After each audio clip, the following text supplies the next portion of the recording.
Le peuple lu. Une nouvelle émission littéraire présentée par Laura Siboni. Le peuple lu. Une nouvelle émission littéraire présentée par Laura Siboni.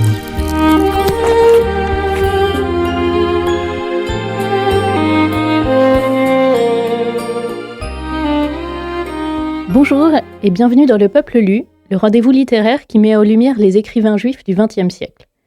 Pourquoi ? Parce que déjà être écrivain, c'est pas facile. Être juif au XXe siècle, c'est pas folichon non plus. Mais alors être écrivain juif au XXe siècle, c'est le creuset sous haute pression de toutes les misères, les angoisses, les déceptions. S'il est vrai que les plus désespérés sont les chants les plus beaux, c'est probablement là qu'on les trouvera. Aujourd'hui, un poète, Claude Vigée. Lui cumule. Né André Strauss le 3 janvier 1921 à Bischwiller, il est juif, alsacien, et il a 18 ans lorsqu'éclate la Seconde Guerre mondiale. Il était tout jeune étudiant en médecine, diplômé au lycée Fustel de Coulanges, trilingue français, alsacien et judéo-alsacien. Réfugié à Toulouse, il y rejoint la Résistance. En 1943, il change de vie et adopte d'ailleurs le pseudonyme Vigée, qui s'écrit V-I-G accent aigu E, mais se prononce comme la vie pour laquelle il s'est battu. Il s'exile avec sa mère aux États-Unis et écrit des poèmes publiés par le célèbre éditeur et résistant Pierre Segers. En 1960, il poursuit sa carrière universitaire en Israël comme professeur de littérature comparée et poète, puis revient en France en 2001, où certains auditeurs l'ont peut-être connu. Il y vit jusqu'à sa disparition en plein Covid, à l'âge suspendu de 99 ans. Il est enterré au cimetière juif de Bischwiller, sa ville natale. Il laisse une impressionnante collection de prix. Le Grand Prix de la Poésie de l'Académie française, le Goncourt de la Poésie, le Grand Prix de la Société des gens de lettres, le Grand Bretzel d'or, qui est un peu notre Légion d'honneur en Alsace, et j'en passe. Qu'est-ce qu'il faut retenir de ses œuvres, en quelques mots ? Coup d'essai et coup de maître, son recueil le plus connu est peut-être le premier, La lutte avec l'ange. L'exil, la guerre, l'absence entre ces textes. En tendant l'oreille, on y trouve aussi un écho biblique. Écoutez les titres. La corne du grand pardon, Moisson de Canaan, Dans le silence de l'Aleph. Mais ce n'est pas dans un Dieu extérieur qu'il cherche des réponses, c'est dans la condition humaine. Lorsqu'on lui demande ce qu'est la poésie, il répond « Qu'est-ce donc que la poésie ?» Un feu de camp abandonné qui fume longuement dans la nuit d'été, sur la montagne déserte. Retrait du monde et de moi-même. Souvent je l'ai entendu germer dans la pierraille de la montagne, le grondement muet dont naîtra le tonnerre. C'est cet appel humain, le long sanglot qui roule d'âge en âge, et c'est parfois le cri du silence qu'il exprime dans des textes tantôt classiques, tantôt plus libres, mais toujours très denses et sensibles. Avant ou après les mots, la musique. Pause musicale. Vous ne connaissiez pas Claude Vigée ? Moi non plus, jusqu'à l'année dernière. C'est qu'il a toujours été très discret. Et en y repensant, quel poète contemporain connaît-on ?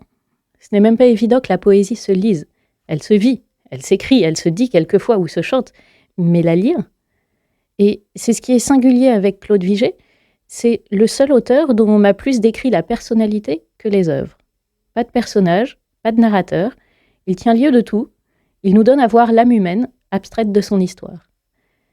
Vigée a su transformer par les images ses souffrances en poésie universelle. Il a su peindre l'angoisse existentielle. Ces images, on les retrouve dans ce court extrait de Danser vers l'abîme ou la spirale de l'extase. Dans chaque poème, écrit-il, dans chaque poème accompli, la chose importante, c'est la pulsation secrète qui s'y cache tout en s'y révélant. Je retrouve ainsi l'image de l'amandier de Jérusalem qui fleurit en hiver dès la fin du mois de janvier. Comme il s'épanouit sous la neige, on ne le voit pas distinctement. C'est un amandier de neige. Dissimulé sous son lourd manteau de givre, on devine tout de même la présence du rouge-gorge. C'est presque toujours l'hiver dans nos existences difficiles.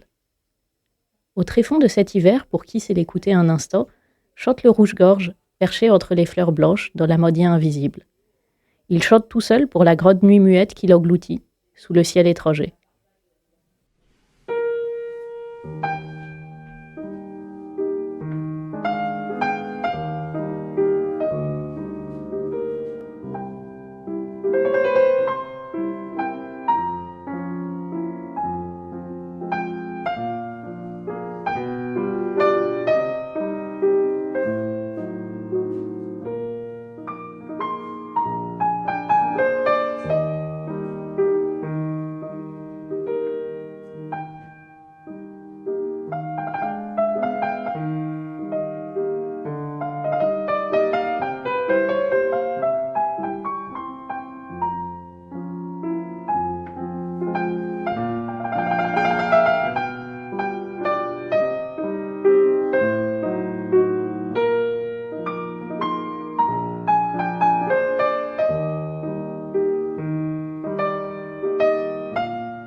Ce qui est beau, c'est que ces mots résonnent même ici, en plein été, dans ce studio où je suis loin d'être seule, puisque, je gardais la surprise pour la fin, nous avons la grande chance de recevoir Christiane Roederer. Je ne vais pas détailler tous ses titres, ce sera peut-être l'objet d'une autre émission, puisqu'elle est surtout ici comme amie personnelle de Claude Vigée. Bonjour Christiane, vous avez personnellement connu Claude Vigée. Quel souvenir vous laisse-t-il ? C'est un vaste sujet. Il faudrait commencer dans les années 1980 à la Société des écrivains d'Alsace-Lorraine et du territoire de Belfort.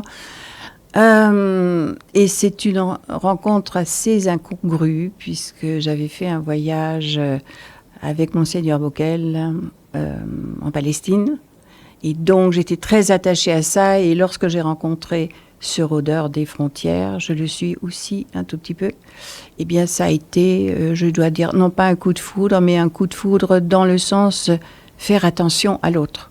Et Claude était éblouissant, dans une grande humilité en plus, et avec cette espèce d'empathie pour l'autre. Il était à l'écoute. Et cela correspondait aussi à son écriture, à son parcours personnel. Donc, il y a beaucoup de choses à dire là-dessus. Vous avez évoqué son surnom, le rôdeur des frontières, mais il est aussi connu, surtout ici, pour son ancrage alsacien. Est-ce que vous l'avez rencontré en Alsace aussi ? Bien sûr, il était un convive apprécié dans notre maison, en Alsace, et nous avions bien sûr des grands-parents et des arrière-grands-parents alsaciens.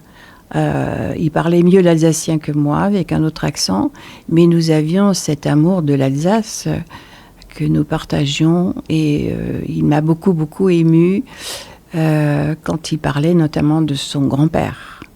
Et il a écrit un très joli texte bien avant de partir aux États-Unis, quand son grand-père a disparu en 1937. Nous avons parlé de ce texte et bien sûr nous avons versé des larmes communes parce que nos grands-parents représentaient aussi un ancrage. Il n'a jamais oublié et dans toute son œuvre, c'est la grande tradition juive qui est très émouvante de mettre un petit caillou de granit sur la tombe des parents et des grands-parents.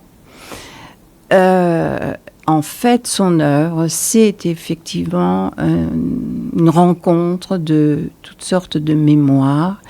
Et chaque œuvre représente, pour moi, peut-être d'une manière très imagée, ce petit caillou de granit qu'il pose sur ses émotions, hein, une grande fidélité à sa langue et à sa culture. Et fondamentalement, c'était véritablement quelqu'un qui ne pouvait pas vivre loin en pensée ou simplement en présence de son petit pays de Bischwiller. Et justement, sur la mémoire, vous êtes aussi écrivain. Est-ce qu'il a été une inspiration pour vous ? C'est une question très délicate parce que nous sommes d'une génération totalement différente. Je n'ai pas vécu la guerre, donc j'avais une autre émotion que lui. Mais je crois que nous nous sommes rencontrés sur l'esthétique de la vie. C'est-à-dire ce que j'ai beaucoup admiré, j'étais éduquée comme ça, je rends hommage à mes maîtres. Mon grand maître, c'est Teilhard de Chardin, voilà. Dans cette élégance de l'expression. Il avait une manière de parler qui était très douce, très souple, un phrasé qui m'a absolument séduite. Et puis ses digressions dans sa pensée, qui était respectueuse de l'interlocuteur. Et aussi, je dois dire, c'était un langage pratiquement hypnotique. Quand il parlait, nous n'avions envie, ou je n'avais envie de n'entendre rien d'autre. Parce que ça touchait l'âme. Donc c'était un être spirituel avec sa dose de douleur, de joie, d'amour et quelquefois de ressentiment, c'est vrai. Donc si vous voulez, ce partage était surtout un partage affectif, certainement, mais nous nous sommes d'abord retrouvés pour l'amour que nous avons de notre langue, qu'elle soit alsacienne ou française. Et s'il fallait n'en garder qu'une, laquelle de ses œuvres est-ce que vous recommanderiez à quelqu'un qui ne connaît pas Claude Vigée ? Eh bien, bien sûr, je pourrais lire le petit poème qu'il a adressé au moment de la mort de son père, donc de son grand-père. Il était assez jeune à ce moment-là, mais je crois que Claude était surtout un homme du souffle. C'est le souffle divin, le souffle des anges, je dois dire, un souffle extraordinaire qui malheureusement est venu aussi par son expérience très douloureuse de la vie, de ses arrachements, aussi bien linguistiques que je dirais de son territoire. Et j'ai choisi un tout petit poème, Heimat des Hauches, endlos, c'est-à-dire cette espèce de souffle qu'il a gonflé finalement, pour une image peut-être un petit peu audacieuse, les voiles de sa vie. C'est comme une embarcation. Alors Nous vous écoutons. Heimat des Hauches, endlos, terre natale du souffle sans fin, sans rive ni frontière, la rivière du souffle coule, taciturne, sous la chape d'argile crue, la demeure du sang. Le corps muet me tourne sur sa roue, j'habite la maison d'un potier du silence. C'est beau puisqu'il est originaire de Bischwiller, Bischwiller, la ville des potiers. Donc on peut dire rôdeur des frontières, mais aussi potier du langage. La construction d'un langage, d'une pensée, d'un souffle. Et vous ne vous doutez pas du clin d'œil que vous venez de faire à notre épisode précédent sur André Mauroy, dont la famille est aussi originaire de Bischwiller.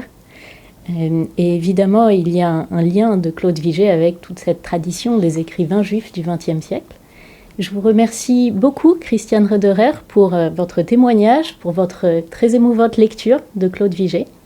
Si vous voulez en savoir plus sur Claude Vigée, poète juif alsacien qui explore l'exil, l'identité, la mémoire, n'hésitez pas à lire ses œuvres et à commencer par celle que vous recommandiez, qui porte sur le souffle, qui porte sur ses grands-parents, sur son ancrage alsacien. C'est la Pâque de la parole, Flammarion, 83. Merci beaucoup.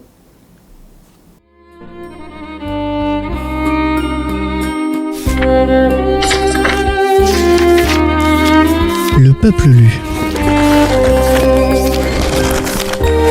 Une nouvelle émission littéraire présentée par Laura Sibony.